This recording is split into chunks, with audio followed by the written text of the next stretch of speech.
All right.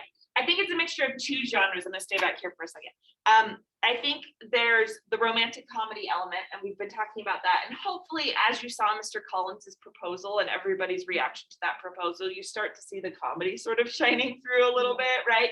Like he's just so awful the way that he doesn't believe her when she says no thanks, and he's just like, well, I'm told that women will, play games and be coy, so I'll ask you, 3 more times, and then probably you'll respond to me after that, you'll say yes.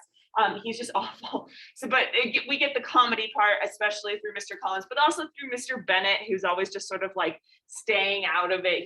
He maintains this like ironic distance where he just sort of laughs at everybody, right? And we kind of get the commentary from him and his interactions with Lizzie that we're supposed to recognize how absurd and silly all of this like courtship rules are, at the same time as obviously having a stake in it.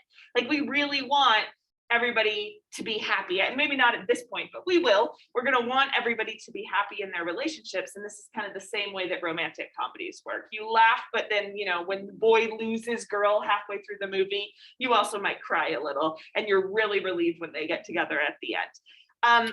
There's also, though, the property law part. And I don't know if that is specifically a genre, property law fiction. I'm not totally sure, but this book is so much about a merging of finances. There's a business element to this book. And in Regency England, and even now, marriage is not just we love each other, so we're going to spend our lives together. It is also a merging of finances, and it becomes, when you merge finances like that, a little bit of a business relationship, right? Because you think about it, business partners can buy a piece of property together, buy investments together. They can invest in businesses. They can invest in mentorship, all of that kind of stuff.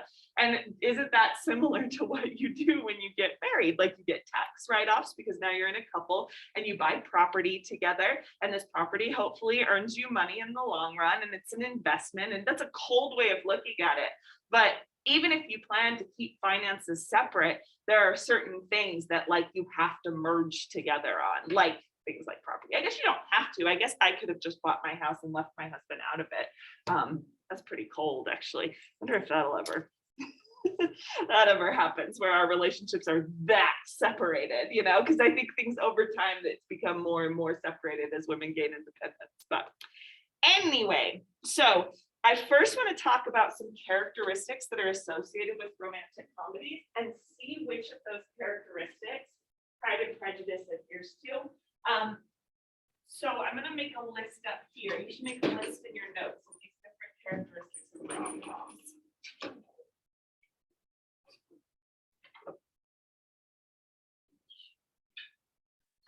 Genre is really interesting. Why do we want to keep going to the movies to see the exact same story played out over and over again? Yeah. Study on that, study different counts, see how they can and then the professor that was pretty like a different sequence. A B C A. Yeah, and so it's like people like hearing the same thing, just like. Oh, that's so interesting. Very much know about this idea of genre then. So it's like we like hearing the same thing but slightly differently, is what you said? Yeah, so like your subconscious brain really likes sensory because it likes having surgery. Okay, so there's a sense of comfort with seeing the same thing. Your conscious brain really likes variety. And so if you can kind of merge those two together and have like something you've seen before but just change a few things, then people really like that. That's what we like. Yeah, brilliant. So it's like this variety in the characters, or like the actors that you're looking at, or the actual like dialogue that they say, or even the order of events that happens. All of that keeps us interested. But yeah, I think genres offer like the most the comfort movies, right? The ones like that you can watch over and over again, and it's like you can watch that same plot over and over again that gives you comfort. I think that's interesting because it's not just romantic comedies. That makes sense to me that it's romantic comedies that gives that sense of comfort. Because it's like, oh, everything ends up happy in the end. Life will be okay. But I think this works also for horror. Like we're watching a horror movie, and if it's the same tropes over and over again, that gives us a kind of comfort, even though it's terrifying, Yeah, Ash. kind of genre, I think of it as like a routine or like habit, because it's repetitive, but Yeah, and that change can be enough to keep you invested in it, but the habit is enough to keep you sort of like things predictable. And we love predicting. And maybe that's because it hasn't killed us yet. And so there's a sense of comfort, right? But predicting also makes us feel very smart. When we go to a genre movie, like a thriller or a horror or even a rom-com, we can predict what is going to happen. It kind of, critics will say, oh, I knew what was going to happen, from the very beginning. And so this movie was a failure. But a lot of times those movies do really well with audience scores because audience actually like being able to predict a little bit. Not totally. We don't want to know who the killer is, but the audience kind of likes knowing and likes being able to critique how a genre is set up. You see this when you hear people talking about genres, when they're talking about like their favorite romances or their favorite reality television shows, and they get really meta with it and they're really thinking through like how things are pieced together. That's satisfying for people, those analysis skills. So that predicting is also something about genre. There's whole books on genre theory. I'm going down a different path here, I think. It's fascinating stuff. But also it's, for producers, it's also a surefire bet. So we're gonna watch some rom-coms and why they all fit into this pattern. It saves money because they can use the same sets over and over and over again. They know who to hire because they know who sells. So it's like in the late 90s, they could hire Julia Roberts for every movie. And even though she was the most well-paid actress in Hollywood, they knew they were going to make like 10 times back on what they paid for Julia Roberts because she's like a sure thing in romantic comedies. They can market it the exact same way. So they don't have to put any attention into the posters or the trailers or anything. They just sort of plug it in. So it becomes this like really great seller because audiences like it and the studios save a ton of money. So anyway, we're gonna watch a few little things from romantic comedies. The first characteristic that these romantic comedies use a lot is called a meet cute. And the story why it's called a meet cute is fun. So there was this romantic comedy director in the 30s named Ernst Lubitsch, and he was from Germany, and he didn't speak great English, but they were trying to figure out like, why do comedies always work so well? Like, what is the characteristic of your comedies that you have in every one? And he's like, well, I have to have the meet cute. And so it's like this, it's like a kind of butchering of English, but it's stuck now throughout time. A meet cute is when your protagonists, the two that you want to fall in love, meet in a cute way. So it's like, oh, they're ice skating and they run into each other and someone gets hot chocolate all over them. Meet cute, Or or I don't know. What are some other examples? I'm going to show you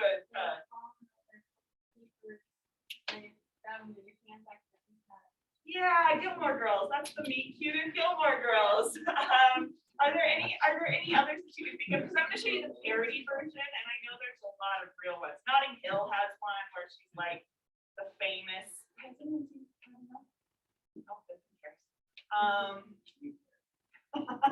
I just don't remember exactly what it means.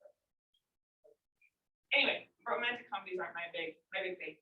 Wedding planner. She gets her shoe stuck in a grate in the road, her high heel, and I don't know how, I don't remember, but a garbage, like giant garbage, what are they called? Bins, is like rolling towards her on this hill. And Matthew McConaughey comes out of nowhere and pulls her out of the grate, and he saves her. And she's like, kind of has a concussion, and she's like, you saved my shoe. And then they fall in love because he takes her to the hospital and make sure that she's okay. Yeah, I think I might get the name wrong, but while you were sleeping, he falls into the train track. And Perfect. she's working there and she's always fantasizing. But the real meet cute is that she goes to the hospital with him, and then Bill Pullman shows up, and he is the brother of the person who she thought she liked. That's a perfect example of a meet cute. Yeah. So it's like you don't just meet your friend in class and this is how you fall in love. That is not romantic comedy material. You have to meet them in a fun way. So here is an example of a meet cute. Relationships are all. Two people being closet. Yeah. I know, there's one with one, and then one person with closet, yeah.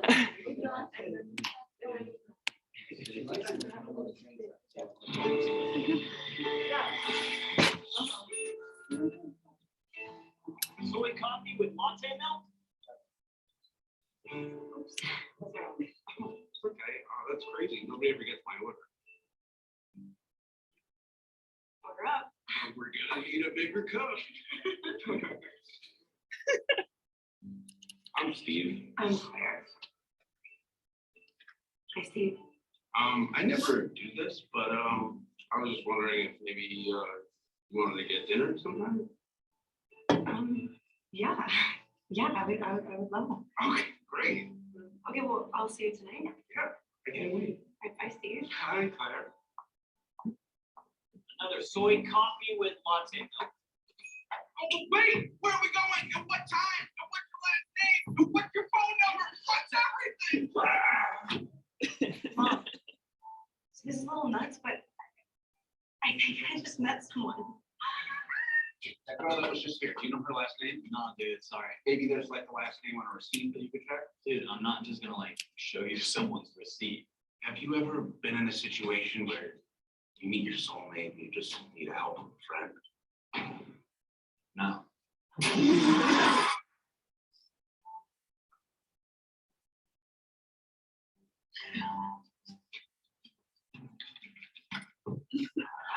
Little salts. I have never seen you this happy. You are gonna look amazing. You're gonna go out there and be like, say what? And he's gonna be like, get on it. Have you seen somebody named Claire? Hi, Claire. There's like a sunshine in her eyes. Claire? Huh? Well, you're crazy. No.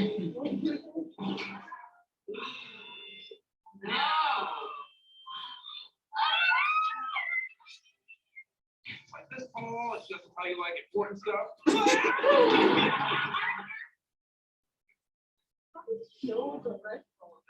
Just chose one. She could be at the wine bar on 2nd Avenue, the wine bar on 3rd Avenue, any of the subway stations. Dude, it's Manhattan with 2 T's, not 2 D's. It's not Manhattan. No, You look like someone.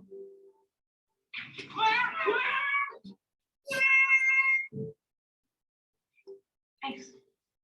This was fun. Claire.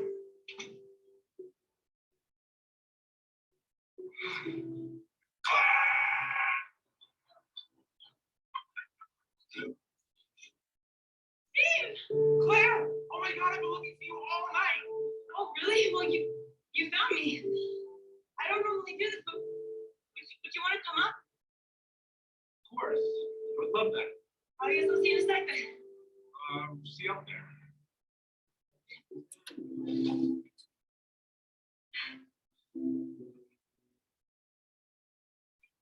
Claire, I don't know what apartment you're in.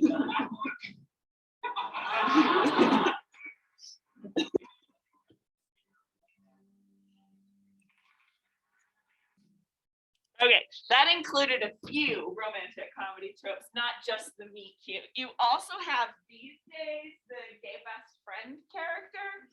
The one, and usually that character these days it's often a gay character. But back when having gay characters was considered more taboo, it would be like a non-eligible character. So maybe that character is already married, or maybe that character is just old and ugly. It's awful, but in romantic comedies, you usually have the one character who's not going to be any sort of threat to the romantic relationship, right? So it's like, oh, I want to go and talk to somebody about what I'm experiencing because we can't see what's on the inside, so we need to hear what's on the outside. I'm going to go talk to this person. It's got to be somebody with like no sex appeal whatsoever because I don't want her to like sweep in and get my man. In the old days, it used to be this one actress named Bonnie Hunt, and she was always that character, and I just feel really bad for Bonnie Hunt. Anyway, I have to say, I remember the best meet cute of all time. Has anybody seen the movie Return to Me? Oh my gosh, you have to see this movie. movie, all right, so it stars David Duchovny from X-Files, and he is married and like really happily married to this woman who is into like she's like works with gorillas and teaches them sign language. Because of course that's your job in a romantic comedy. And she at the beginning of the movie gets in a car wreck and dies. And it's like it is so sad. She's like at the door, like sobbing. The dog is like waiting for his owner to get home. It's devastating. Anyway, so it starts out really, really sad. But his wife was an organ donor, and the person who gets his wife's heart, Minnie Driver, is like works at like an Italian restaurant, Greek, I can't remember, and somehow they meet, and it's an instant connection, but he doesn't know that she has his wife's heart. So good. It's so good. And they fall in love, and eventually she goes to see like the gorillas because he's like building this gorilla sanctuary in honor of his wife. And guess what? The gorilla also falls in love with her too. The gorilla, not in a weird way. The gorilla is just like, oh, I love this person. I can talk to her because it can sense what's in the heart. Were you gonna say something, Abby? Yeah. Did you see that guy in the podcast? Because she wouldn't be able to donate her heart. Like, to donate vital organs, you have to be in a hospital and Are you telling me that Return to Me is based on lies? sorry. A movie didn't tell the truth? A movie about a man falling in love with someone with his dead wife's heart is not true. Oh my gosh, I'll never see it the same way again. And that was technically she almost died, and then they took her to the hospital. And then she died in the Oh, okay, that could happen. Okay, let's put our faith in Return to Me. You guys need to go home and watch that movie. It's amazing. All right. So we've got non-sexual best friend. In some way, that's a part of this. You also have the makeover scene. That happens in so many romantic comedies. I'm going to show you a makeover scene. This is from Miss Congeniality. Has anyone seen this one? Yeah. Okay. I like this. All my movies are like out of date, and so I'll just give you a whole list of movies you guys can watch. If you want to watch bad movies. The last one was just an SNL clip, but the one I was talking about is called Return to Me. All right, this is from, let me give you a little background. It's from Miss Congeniality. It's Sandra Bullock is a FBI agent, really like gruff and, you know, not girly at all. And she has to go undercover at like a pageant, a Miss America type pageant.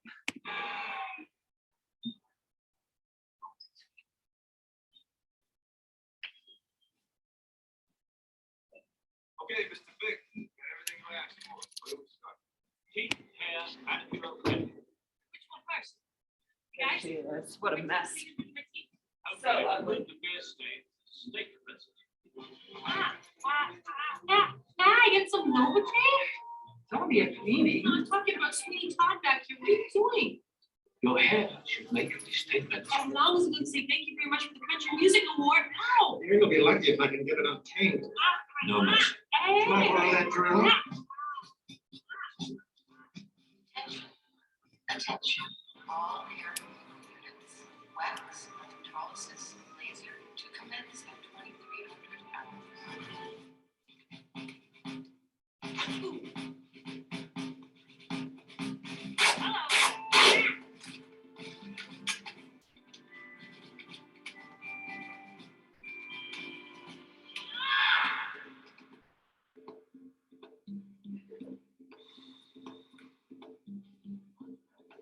Bikini wax.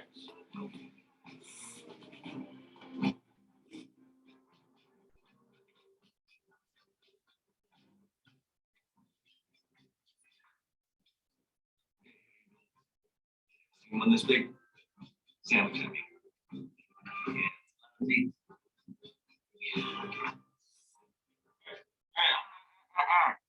Yo, nobody said this job was easy.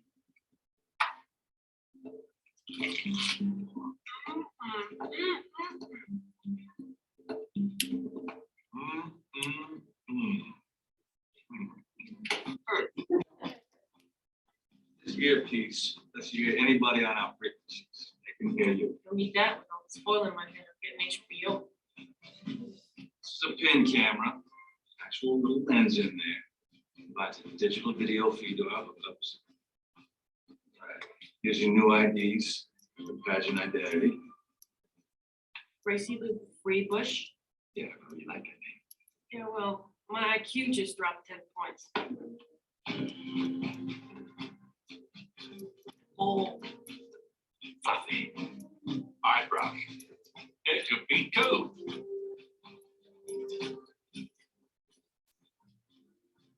Another two coats and seasoned. All right. That movie would never be made today. It's so offensive. You want to see what she actually ends up looking like? I hate that the clip. My cuts job off. is to Oh, I thought it would have the, hang on.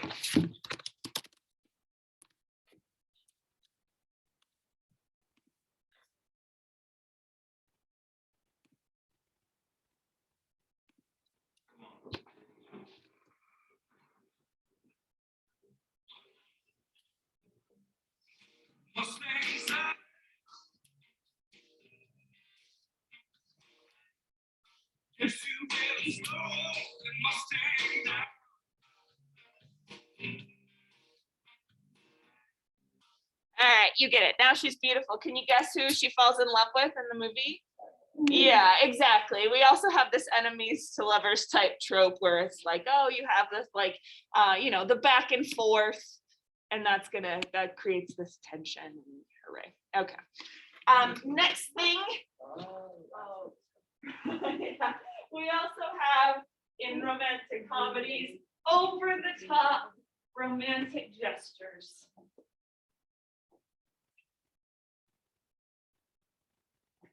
This is often what makes men complain about romantic comedies. They say now girls expect this stuff. All right, this is from a movie called Say Anything. They have obviously broken up and it was obviously his fault, and this is how he's gonna try and get her back.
Oh my gosh. I love especially old romantic comedies, the behaviors, the over-the-top romantic gestures often verge on stalkerish and creepy. Like in real life, somebody goes and blasts music outside of your house like that when you're trying to sleep. It's not so cute. In a romantic comedy, though, it's the best thing you can do. No, the guy talking.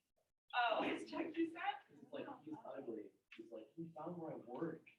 But he's hot. She's like, oh, he found where I work. I don't think so. I think these days we don't trust the hot ones even.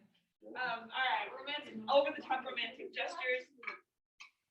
You also have the female characters are often strong women at the beginning, and often that means that they're in business or they're interested in their career, and then they realize that this business or career or however, like they're sort of been like on a one-track mind, their ambition is not what they actually want.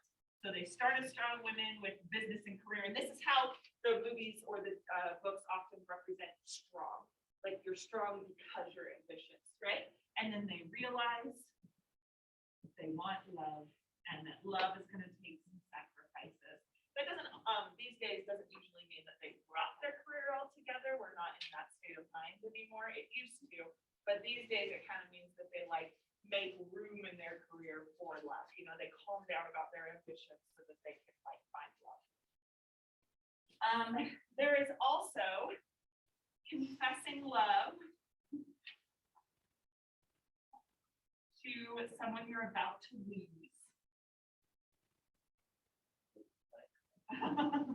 Maybe. Someone you're about to lose, like running through the airport because they're about to take off, right? And you get there and you're yelling as they're walking down the little ramps of plane, that's called, they're yelling, I love you, you know, and the person turns around. Does that happen in Phineas and Ferb? I'm sure that's what they're making fun of in that. But yeah, this idea that like someone might be going off to college, and you gotta confess your love before they leave. And then they're yeah, or running to the prom and you're the girl you love is there with somebody else, but you're afraid you're gonna lose her to this somebody else, and you confess right there, like right at the last minute is kind of the idea. Another trope is realizing the right person was in front of you the whole time. Okay, it's fine, but You like talking about love. no, it's just fun. All right, so it's like realizing the right person's in front of you the whole time. Often this is like a best friend, or you know, somebody who lives across the street. In so-called life, it was always lives across the street. It was Jared Leto was like the hot, mysterious one, and she thinks she loves him, but it was always Brian on his bike across the street. It's that kind of an idea. So I'm going to show you all my shows from my youth. Oh, I didn't clip this one. Oh yeah, I did. There it is. I'm going to show you a clip from one of these. So this is a John Hughes movie. That's the guy who did like The Breakfast Club and Pretty in Pink, and this is one of his less popular ones.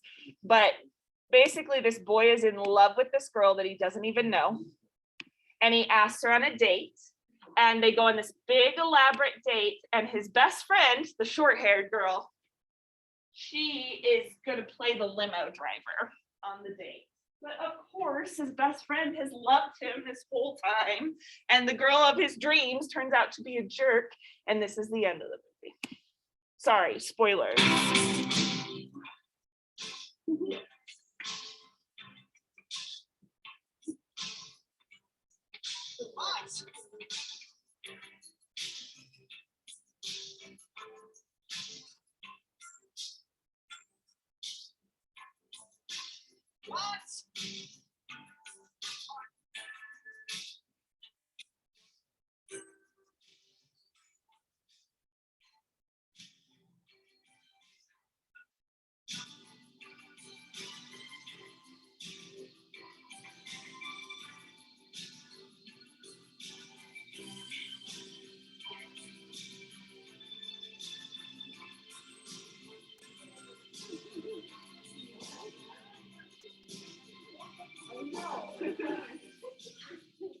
I'm sorry.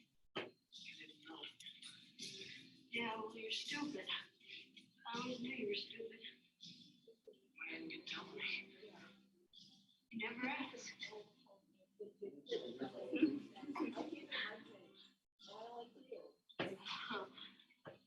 I wanted these.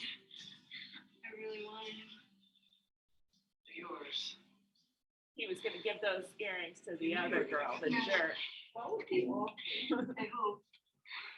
didn't know. You know. I had a feeling.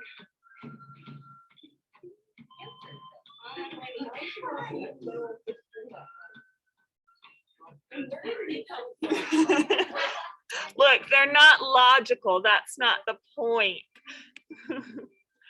All right, so that's definitely a trope you've seen before. Yeah, why is that actor? Sorry. Yeah, I don't know. Eric Stoltz is the guy that, like, if your parents are Gen X, Eric Stoltz is the guy that.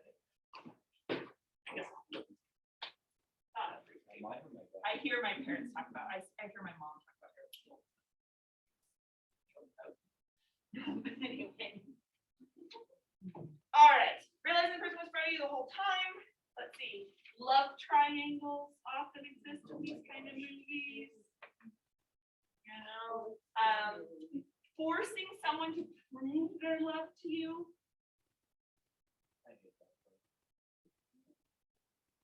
Prove their love. So it's like maybe they hurt you, or maybe you've been hurt in the past. And so that's kind of where these over-the-top romantic gestures come in. It's like you're gonna have to do a lot to prove that you actually care about me. And then the last one that I've got is coordinated dancing. That happens all the time in these movies. And even when you're like, how could this possibly fit into this movie? So I'm going to find the clip that I hear that clip I meant to. Let me find it. Have you guys seen She's All That? Good, it's terrible. It's one of those ones where it's like the ugly girl because she wears glasses, and they make a bet that she can't be hot. Yes, and then she takes off her glasses. Wow, she's been beautiful the whole time. Who knew?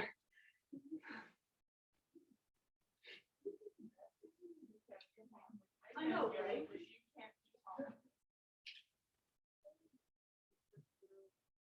I know. They like put down their hair and take out all sorts of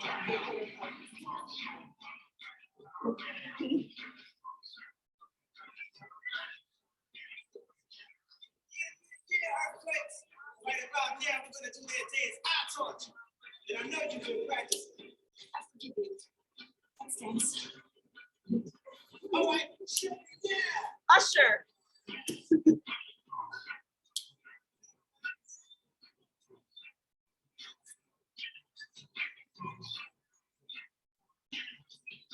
Dance club, let me see what you got.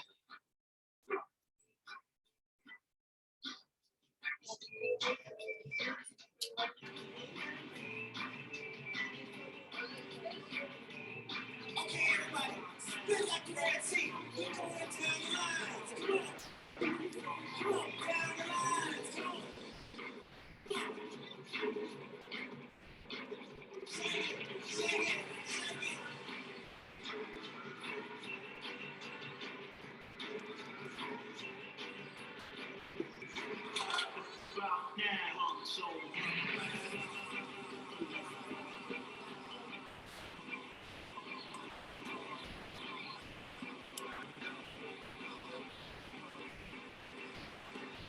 Watch it.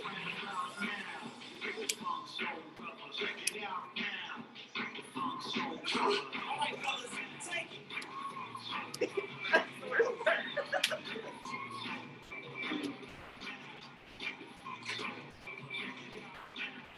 All right, ladies, shake it.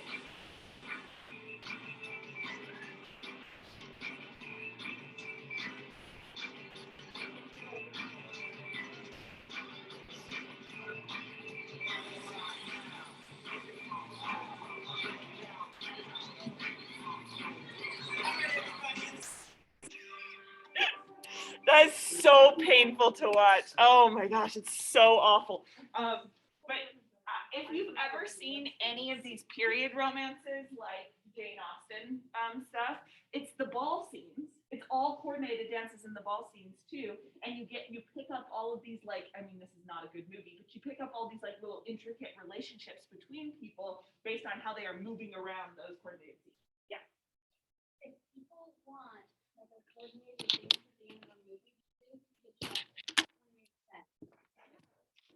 I don't know the Cupid Shuffle.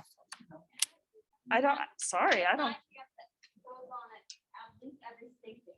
Like, Oh. We did Cotton Eye Joe. Boogies and four.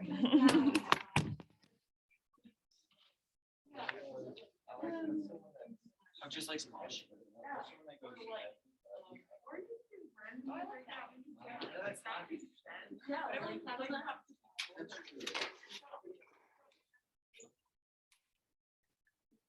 All right, so Pride and Prejudice is, oh no, there was one more I wanted to show you. Oh well. We have to watch.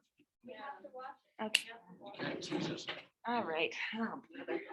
I did need to show you this one because it's how what I'm built for the next part on. Hang on. All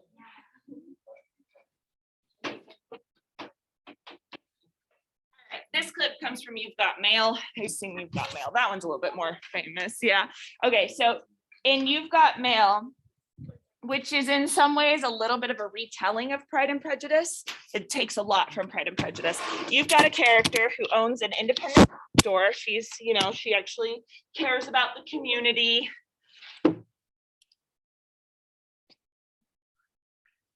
Cares about books, and it's, of course, it's a children's bookstore too. So she's also very wholesome. And she has been talking online, because this was the very beginning of internet communication. She's been talking with a man that she really, really likes. He seems to also know a lot about books. She thinks he's interesting. He checks in on her, all of this stuff. In the meantime, there's a very rich man who is trying to buy up her independent bookstore and basically turn it into like a Barnes and Noble. And he is like the head of this corporation. That's Tom Hanks, but little does she know, Tom Hanks is both people. He's the guy online and he's the rich guy. So she's gonna meet him. And the reason that I want us to look at this clip, this is another meet cute kind of thing. They've already met, so I don't know if this counts as a meet cute, but I want us to watch this scene partly because she talks about Pride and Prejudice in it, but partly because one of the main tropes, one of the big tropes of romantic comedy that they use over and over again is this enemies to lovers trope. You start by hating the person, and for whatever reason, your hate can turn into love. We talked about this last year if you were in 10th grade with Taming of the Shrew too. So let's watch this, and then I'm gonna have you do some stuff with Pride and Prejudice finally.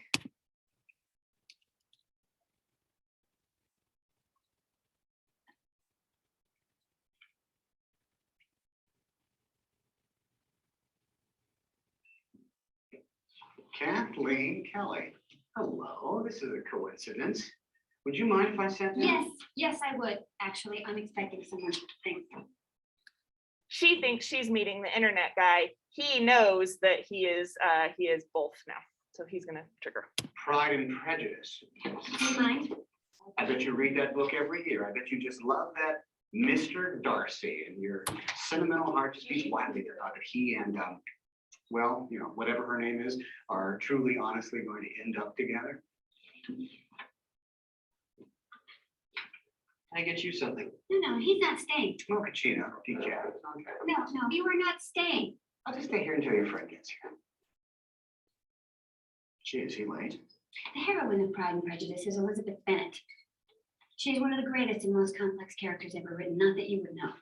As a matter of fact, I've read it. Oh, well, good for you. You discover a lot of things if you really knew me. If I really knew you, I know what I would find. Instead of a brain, a cash register. Instead of a heart, the bottom line. What? I just had a breakthrough. What is it? I have you to thank for it. For the first time in my life, when confronted with a horrible, insensitive person, I knew exactly what I wanted to say, and I said it. Well, I think you have a gift for it. That was a perfect blend of poetry and meanness. Meanness. Let me tell you something about meanness. Don't misunderstand me. I'm just trying to pay you a compliment. Oh, why are you touching that? What are Is you this a red doing? rose? No, I know it's a crimson rose. Something you read about in a book, no doubt. Funny to you, isn't it? Everything is a joke to you.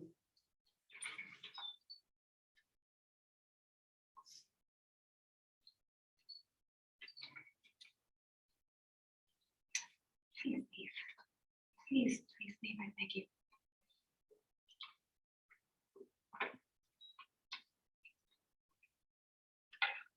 Thank you.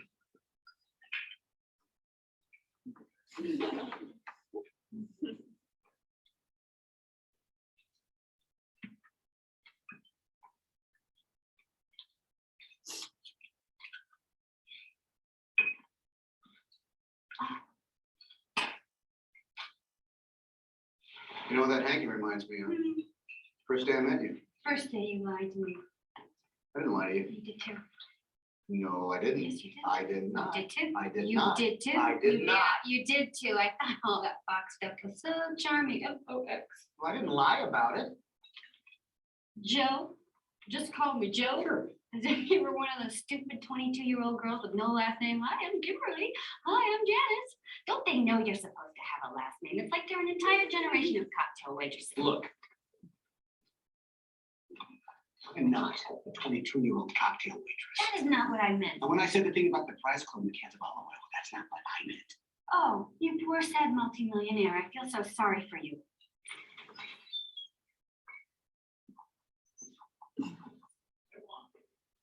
Take a wild guess, that's not him either. So who is he, I wonder? Certainly not, I gather, the world's greatest living expert on Julius and Ethel Rosenberg. But somebody else entirely different. Will you be mean to him too? No, I will not. Because the man who is coming here tonight is completely unlike you. The man who is coming here tonight is kind and funny. He's got the most wonderful sense of humor. But he's not here. Well, if he's not here, he has a reason, because there is not a cruel or careless bone in his body. But I wouldn't expect you to understand anybody like that. You with your theme park, multi-level, homogenize the world, mochaccino land. You've deluded yourself into thinking that you're some sort of benefactor bringing books to the masses. But no one will ever remember you, Joe Fox. And maybe no one will remember me either, but plenty of people remember my mother. And they think she was fine, and they think her store was something special. You are nothing but a suit.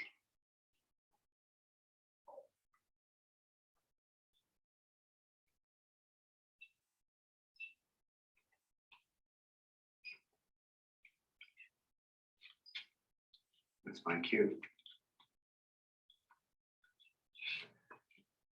Good night.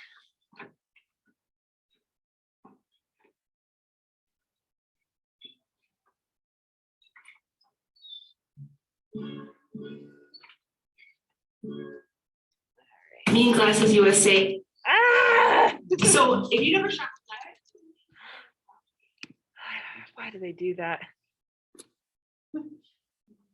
Okay, that was the last clip. So what I want you to do is there are certain tropes that are shown in that clip that I think pop up in Pride and Prejudice. I mean, like I said, it seems to be it's a bit of a brutality of Pride and Prejudice, but you've got stuff like insults flying back and forth, right? You have stuff about pride in money and pride in your ability to judge people correctly, but you also have misjudgments going on. I don't know if that's either. You also have some similarities in their communication style in that clip, and what the film is focusing on versus what Jane Austen is focusing on.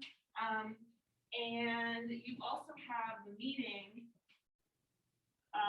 that is like that goes wrong, so bad first impressions, and you have some miscommunication.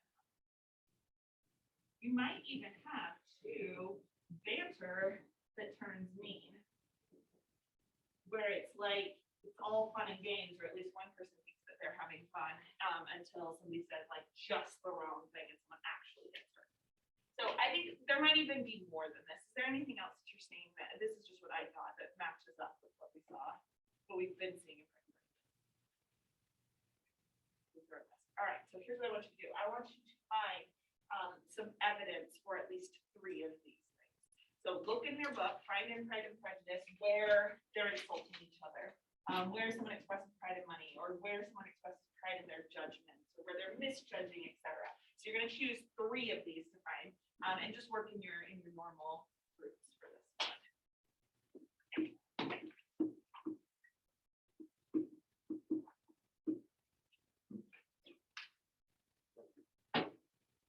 If anyone needs a copy to borrow, they're over in the purple crate over there. Yeah. Oh, great. Did I ever check one out to you? Yes. you want to give that to me?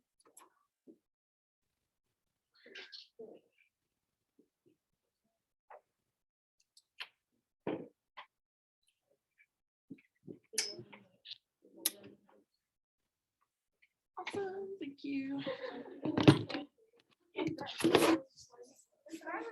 Yes, thank you. I forgot to remind you guys about the As I Lay Dying papers being due, huh? In a sad way. You're like, it's not fair. I worked so hard. Me too. I wrote mine on Monday because I just like kind of got on the roll. Good, good, good. My entire train of thought. Okay, well then I'm not gonna officially extend the due date, but if somebody has issues, come talk to me.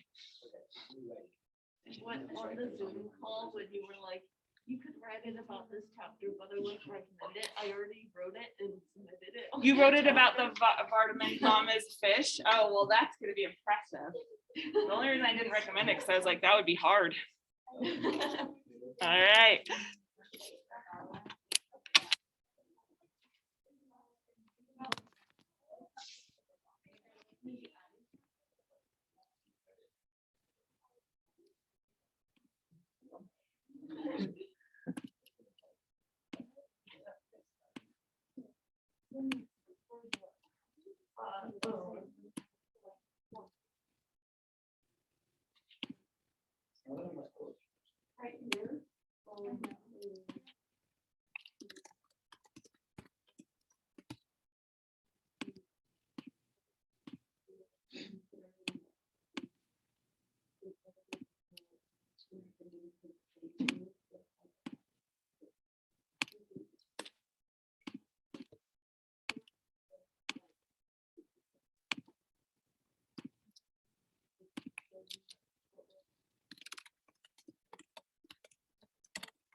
You guys, if you want to use a pencil and to write the actual numbers, not the Roman numerals in your books, even if they're school copies, I don't mind.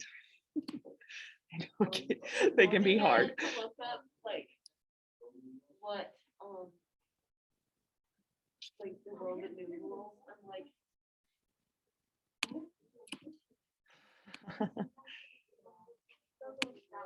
that's the only reason I know that's like.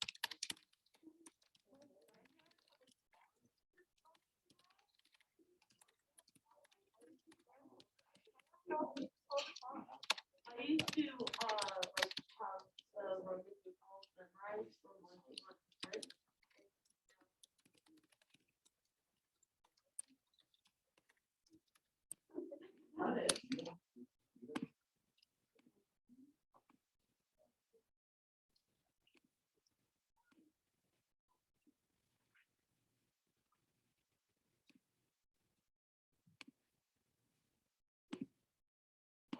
Okay, I think I'm close. I'm on 3.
The friend?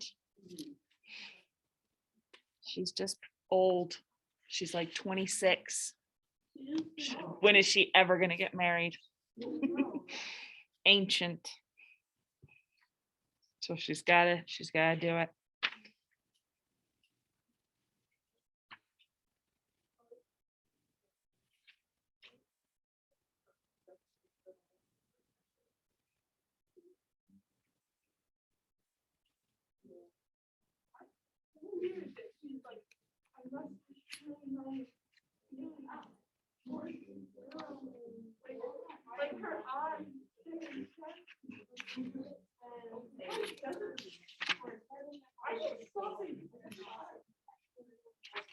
I know.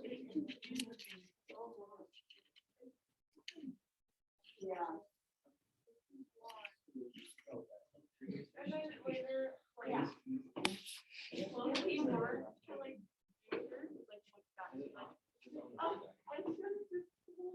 Like, no, that's what everyone's like. Yeah, like, God. Like, my church was- Yeah.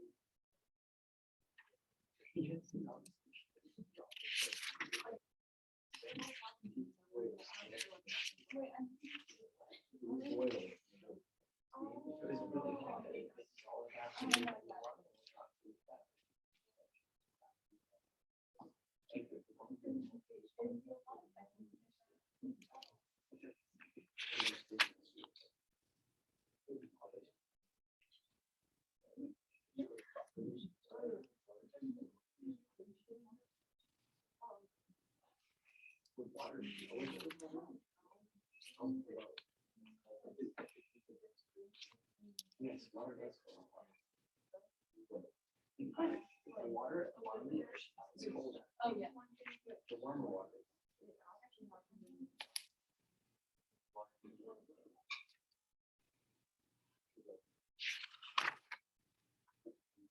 Okay, how many do you guys have so far?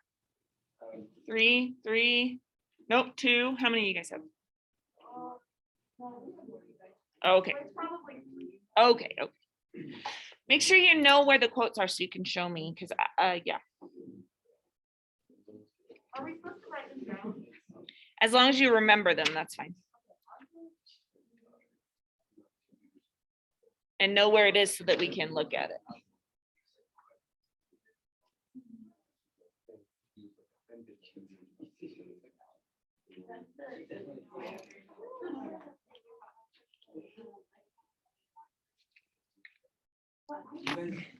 They used to look a lot.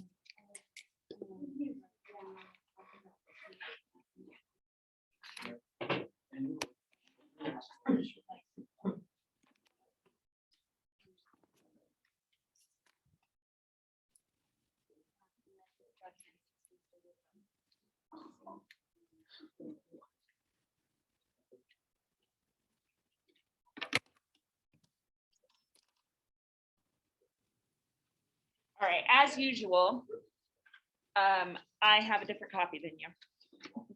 I've got the one with all the extra stuff in it, so we'll have to, I'll just tell you the chapter where we're looking, or you tell me the chapter where you're looking, and tell me, you know, and I'll find it.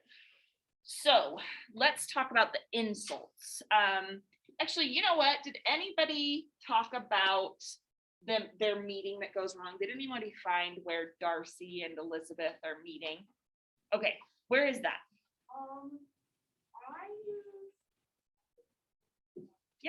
Yeah, that's okay. We have lots of different books in here.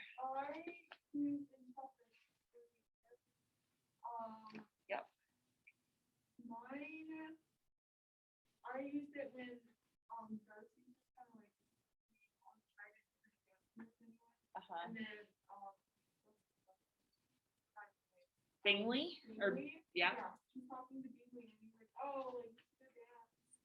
And then,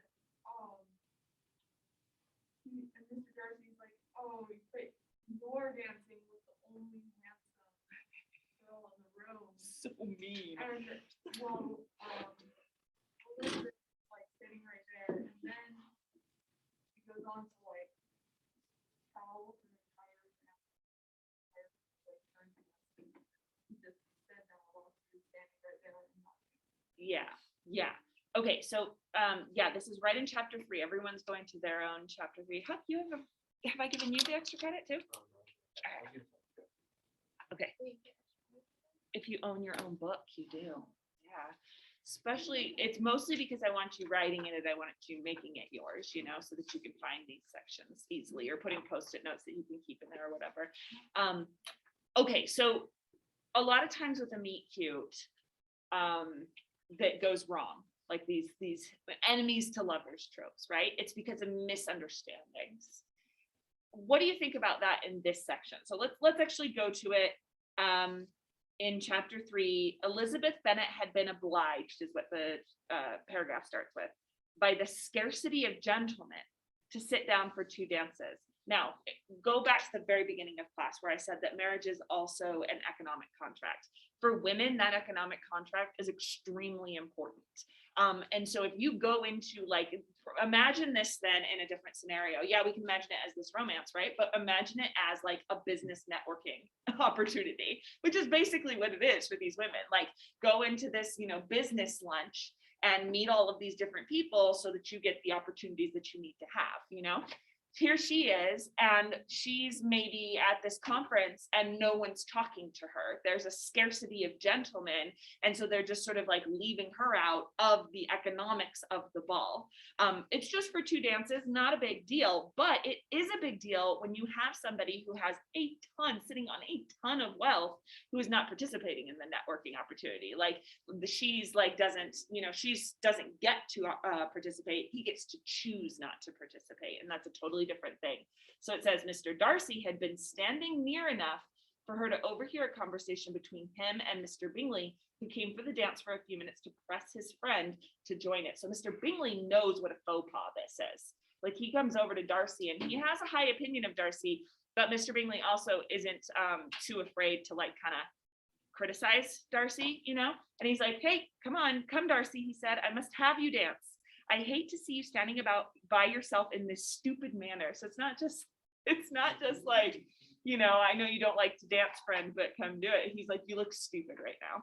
You had much better dance. He says, I certainly shall not. You know how I detest it, unless I am particularly acquainted with my partner.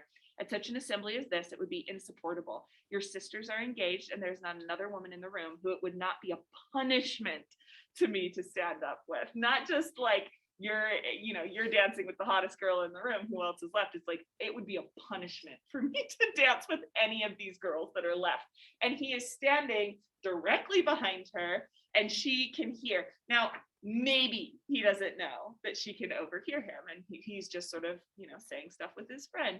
But you can kind of tell your volume, right? You can kind of tell who's within earshot. I don't know if he is 100% innocent of this, or if he wants Elizabeth to hear. I'm not totally sure. But he says, I would not be so fastidious as you are. That's choosy. I wouldn't be so choosy as you are, cried Bingley. For a kingdom, upon my honor, I never met with so many pleasant girls in my life as I have this evening. And there are several of them, you see, uncommonly pretty. You are dancing with the only handsome girl in the room, said Mr. Darcy, looking at the eldest Miss Bennet. He looks at Jane. Oh, she is the most beautiful creature I have ever beheld, but there's one of her sisters sitting down just behind you, who is very pretty and I dare say very agreeable. Do let me ask my partner to introduce you. Which do you mean? And turning around, he looked for a moment at Elizabeth, till catching her eye, he withdrew his own and coldly said, she is tolerable, but not handsome enough to tempt me. And I am in no humor at present to give consequence to young ladies who are slighted by other men. You had better return to your partner, enjoy her smiles, for you are wasting your time with me. So maybe he didn't know that she could overhear the first part, but Bingley points it out to him. He's like, hey, there's another one sitting right there. He turns around, he makes eye contact with Elizabeth and says, oh yeah, she's not hot enough for me. And then says, go back and dance. And Mr. Bingley followed his advice. Mr. Darcy walked off and Elizabeth remained with no very cordial feelings towards him. Like, I don't really like that guy. She told the story, however, with great spirit among her friends, for she had a lively, playful disposition which delighted in anything ridiculous. So even though that could be extremely hurtful, and maybe Elizabeth actually is really hurt, and maybe her behavior leading forward shows how hurt she is, but she tries to play it off with her friends. You know, do you ever do this? Something really embarrassing happens to you, so you immediately tell everyone you know. It's like it kind of like dissipates that embarrassment a little bit, because you're like, well, everybody sort of knows this about me. I don't have anything to hide. It's okay, you know. And I can make a joke about it and kind of save face that way. All right, so that's the meeting. Huck was almost called Fitzwilliam Darcy. And what we know about Darcy so far is that he insults women to their face, maybe not directly to their face, but he calls them ugly and won't dance with them, right? He must like redeem himself in some way. Hi. I know about that. Okay. I'm just waiting for the palace to get it. They should get it. Oh, thank you so much. Okay. So there must be something redeeming about him, but is it in this scene? Like what I said before, are we is Elizabeth misreading Darcy? Are we misreading Darcy right from the very beginning? Can this can these actions be savable? Alison. I feel like when he says she's tolerable, he's like, she's complimenting her. Yeah, okay. So it kind of shows that he is maybe not including her in the punishment side of it. So he backs off maybe slightly by saying she's tolerable. I wouldn't love to be called tolerable though. If someone looked at me and they were like, I guess I could stand you, you know? Yeah, but you're right. It's not as mean as the first point. So maybe he is backing off a little bit. Maybe he didn't know she was listening at the beginning, and then he doesn't want to hurt his pride by completely flipping his, you know, and just be like, no, I mean, she's hot, but I don't want to dance or whatever. But he kind of softens the blow a little bit. She's tolerable, but I still don't want to dance with her. Not enough to tempt me. All right, how else are we reading Darcy in this beginning section? Do we hate him? Do we love him? Do we love to hate him? Yeah. I think we're kind of in Elizabeth that he's just ridiculous, and so we kind of love the fact that he's like, we're like, he is awful. We don't, he's not the love he is, but he's not. So like, we love laughing. Yeah, what makes this laughable though? Because it is insulting. Why is it like it's over the top? It's too ridiculous. I think that's like he like makes eye contact with her and then continues his point to like pushing away his pride and be like, I'm sorry, this is awkward. I see. So his pride is just so like over the top that we are laughing at him being like a jerk. We're like, he couldn't possibly be a real person in this moment. Yeah, Ash. I think also just trying to find random excuses for like not dancing. He doesn't like dance, but like when he notices what she's doing, oh, she's fine, but I still don't want to. Yeah, I relate to Darcy in this scene. I have definitely put my foot in my mouth more than once because of insecurities. And Darcy kind of starts with the insecurity, I think. He says, you know how I detest it, I hate dancing, unless I am particularly acquainted with my partner. So to me, that signals a little bit of anxiety with the dancing aspect of courtship, you know, like I don't want to dance unless I know who I'm dancing with. And I get that. He does not handle this well. I'm not excusing his behavior, but I do kind of see where it comes from, where it's like, I know I have something about myself that comes from anxiety or comes from insecurity or something. And so instead of like being vulnerable, instead I become mean. You know, hopefully you're not relating to this with me, but I definitely do this, where it's like, I'm, you know, sad about something that happened. Like, I have an example. Okay. I'm insecure at work because coronavirus is running rampant last week, right? Right before we went online, I'm just like, oh my gosh, everybody has coronavirus. This sucks. Like my job sucks right now, you know, and so on. My mom and I start talking, and she's talking to me about the coronavirus stuff. And she's, you know, not anti-mask, she's vaxxed and boosted and so on, but she's just like, let's get over it at this point. An understandable position, but like she's on that side.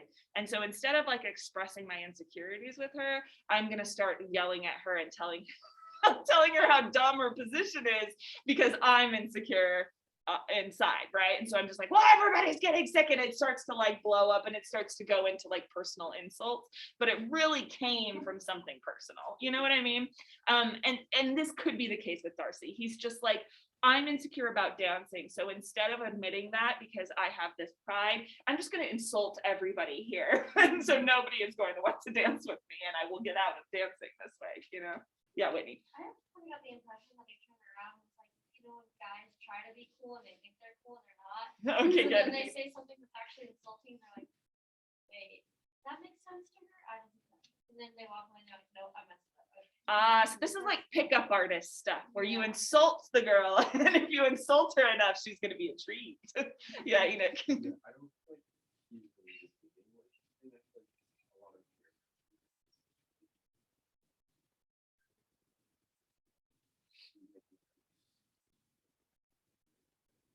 Yeah. So how do we justify this though? Because a lot of this is like us sort of like hoping that Mr. Darcy is better than he presents himself as.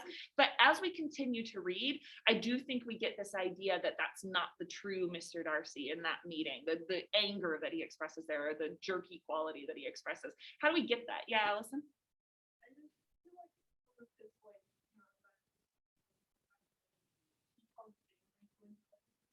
Oh, interesting. So he's like kind of being a good friend there, or why does that make him not as bad? Because he was insulting all the way. Like, go back and dance with that girl you were dancing. Enjoy being. And so it's like a lack of selfishness too in that moment. Like I really want you and Jane to hit it off and have a good time. Yeah, I think that's true too. There's also just the fact that he is immediately taken with somebody like Elizabeth. She comes into the room, she's covered in mud, she's been walking, which like, oh, heaven forbid a woman in Regency London walks 3 miles, like this is unheard of. She comes in and she's dirty and she's probably been sweating and her hair is wild, and the Miss Bingleys think she's to use Abby's word, ridiculous. You know, they're just like, why aren't you following the rules? Like you look wild, you look like a tomboy basically. But Darcy is already like, okay, I wouldn't want my sister to look like this, but I do like this girl. And it uses the word in this book, bewitched. Darcy had never been so bewitched by any woman as he was by her. And so by this book kind of like letting us know that Elizabeth is somebody that we're on her side. We not only root for her, but we respect her and we respect her mind. The fact that Darcy appreciates that right away kind of leads us back to that first meeting and says like, well, you know, maybe it does come from him not knowing anyone, not that he's like only wants to dance with hot girls, you know? Because if what I'm saying is if Elizabeth looked so bad as she came into that room and Darcy was like, she's interesting, that he's not as superficial as all that. Ash? Yes, go ahead. Yeah, you can always just go ahead. Abby? I like chapter 8. I had it. Anyway, but it's when she comes in with all 30 and Mr. Darcy, Miss Bingley's like, adventure brother affects your admiration of her fine eyes. Miss Darcy said, not at all, they were frightened by the exercise. So like, I seen throughout the book so far that it's Yeah. like, oh, those are pretty eyes. And obviously talking about it with other people, so. Yeah, and has before this moment, and is talking about it with the lady who obviously likes him too. So Miss Bingley is always just like, "Oh, Mr. Darcy, what are you doing today?" And he's like, "Have you seen Elizabeth's eyes?" Like, it's really, you really see why Miss Bingley is like already, set against Elizabeth. It might not be Miss Bingley's totally her, character flaw either. But yeah, I think eyes. It's so important that it's the eyes that he constantly talks about, and her bewitching eyes. They're pretty, and that's the way he frames it. But why do you think we might be more, as a romantic hero, because Darcy is absolutely this romantic hero already in this book, why are we like loving that about Darcy, that he likes her eyes above all? Yeah. Because that's kind of how they really met, like they made eye contact. Oh, great He point. was able to see her eyes, and that's what he was like. I hadn't thought of that. That's a great point. It's like the first thing he sees about her. Yeah, so it's like this love at first sight type idea. Yeah, Xander. Those stupid romantic things. You're like, she's hot. That's stupid. But you're like, she's beautiful. Super sad. But it somehow seems more than just like being hot, right? It's like the eyes show some depth somehow. Yeah, Whitney. Usually when they talk about eyes, they like really looked at you, like contemplated someone, and so it's like, oh, they like had interest in you for a bit. Ah, It's not like a first-hand compliment usually, like you don't. I mean, other than I guess rom-com, but you don't usually just love and be like, you have nice eyes. Like usually you know them, or you like start to build up thinking about them, and then you say it. I see. Eyes aren't the most obvious trait right off the bat. Uh-huh. What color are Elizabeth's eyes? No, because I feel like that plays Oh, like I don't know if get they've said. complimented on my eyes all the time. Like I'm at the airport and the person's just like, you have beautiful eyes, and I'm like, thank you. Nice. Okay. And so it's like it's kind of taking the meaning out of that compliment to me because everybody. Interesting. Are they blue? Yeah. Oh, so that might be like it's not as common of an eye color. I don't know that it talks about that. I think the lack of that standing out to me, and it might mention, but the lack of it standing out to me, at least, I think suggests that it's not necessarily about appearance for Darcy. And I think that's what's really important about the eyes too. We associate eyes with character. It's not just, oh, she's got a hot bod, it's the eyes are representing who she actually is, her identity. And it's like when she's walking, they're brighter, or when she's mad at him, they're, narrowed or whatever. And it's like that kind of shows that he's falling in love with more than just how somebody looks, which from the very beginning, we might have suspected of Darcy, even in that angry meeting, because of that thing of, I don't want to dance with somebody I'm not acquainted with, Okay. So that was a lot about the meeting that goes wrong. What are some other things let's look at the misjudgments maybe. What other topics did you look for in the book? Yeah, Whitney? I found a misjudgment. Okay, let's find the misjudgments. So for me, it's page 88. But it's when Kim and Darcy are dancing at the Netherfield Ball in chapter 23. Ah, okay. And they're trying to find topics, and he's like, well, what about books? And she goes, oh no, I'm sure we never read the same, we're not.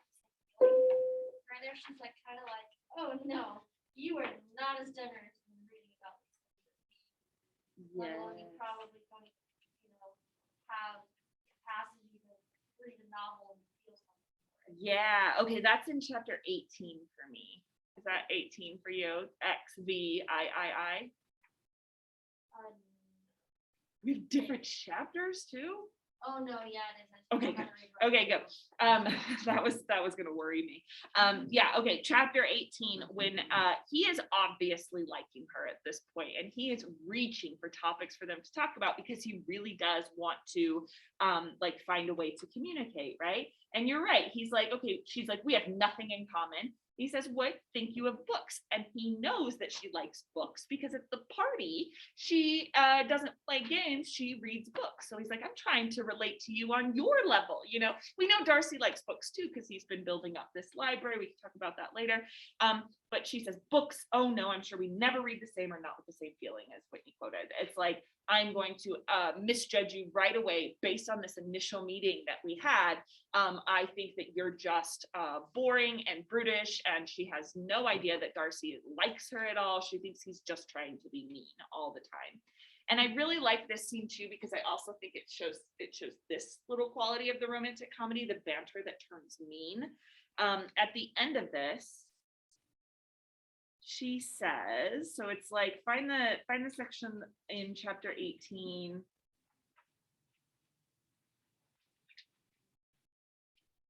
Where it says, she shook her head, I do not get on at all. I hear such different accounts of you as puzzle me exceedingly.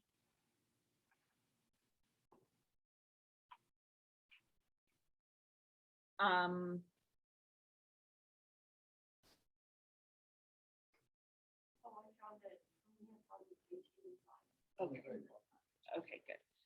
And it says, she shook her head, I do not get on at all. I hear such different accounts of you as puzzle me exceedingly. He says, I can readily believe, answered he gravely, that report may vary greatly with respect to me. And I could wish, Miss Bennet, that you were not to sketch my character at the present moment, as there is reason to fear that the performance would reflect no credit on either. But if I do not take your likeness now, I may never have another opportunity. I would by no means suspend any pleasures of yours, he coldly replied.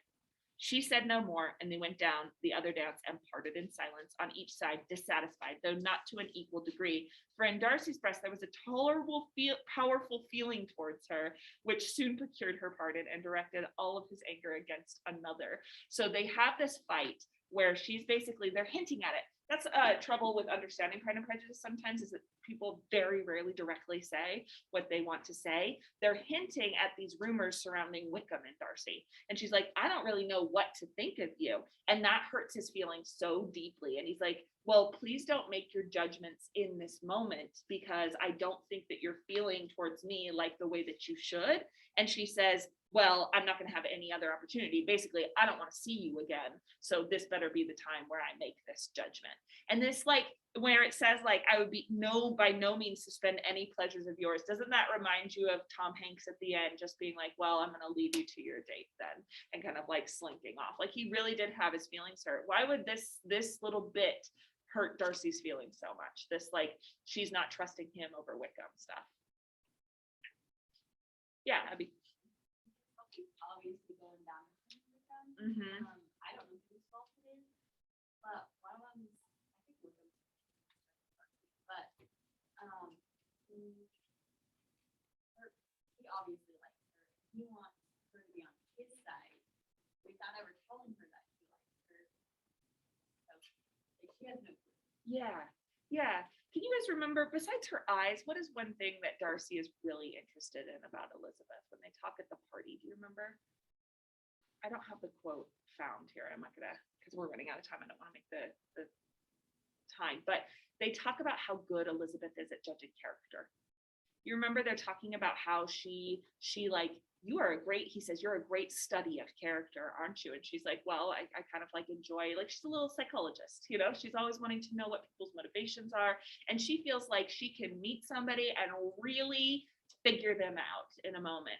So if that's something, and this is something that he likes about her, like, he's like, oh, that's interesting, like, let's talk about this more, right? And so if that's something he likes about her, and then she misjudges him so thoroughly, it's like, it's really hurting his feelings that he can't, like, be read by her. Does that make sense? And so he's just like, okay, fine, well, I just do your thing then, I guess. Yeah, Ash.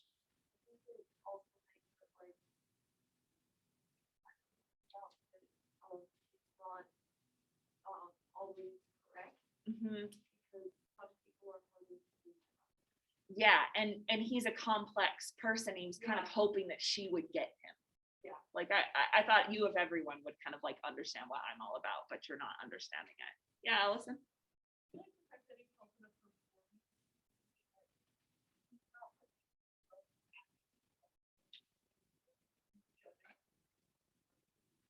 Yeah, good point. So it's like, here I am in this situation that I'm uncomfortable in, and we know he's uncomfortable in these balls, and yet this is what I'm going to be judged for, because this is how we always meet. Yeah, that's a great point. Yeah. And let's talk about Elizabeth's power of judging people, because there's another misjudgment. We're not totally sure what it is yet, but there's this tension between Darcy and Wickham, right?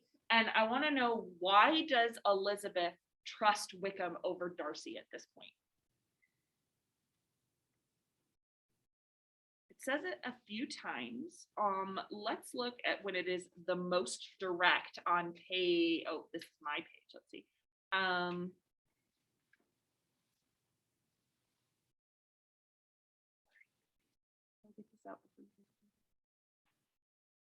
Yeah, okay, so very beginning of chapter 17, XVII.